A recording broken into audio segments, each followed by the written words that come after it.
યોગ આધ્યાત્મિક પુંસા મતોની શ્રેયસાય મે અત્યંતો પરતીર્યત્ર દુઃખસ્ય ચ સુખસ્ય ચ દુઃખસ્ય ચ.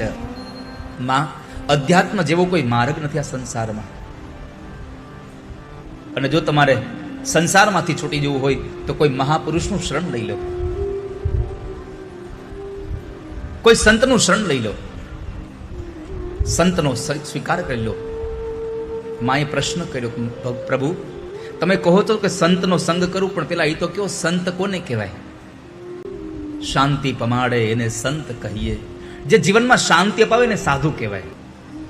અને આ સંસારમાં જેને જેને સિદ્ધ પુરુષોનો આશરો લીધો છે એને એને આ સંસારમાં સફળતા પ્રાપ્ત થઈ છે. મેં તો સિદ્ધ રે જાણીને તમને સેવિયા. જેના હૃદયમાં કરુણાના કળશ થાપ્યા હોય ને એવાનો આશરો લેવો જોઈએ.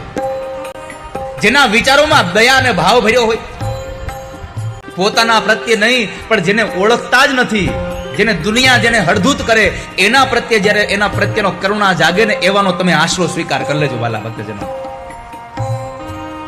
માં અમર માએ દેવીદાસ બાપુનો આશરો લીધો અને આજ જેટલો જયકાર દેવીદાસ બાપુનો થાય ન કરતા અમર માની જય જયકાર થઈ રહી છે.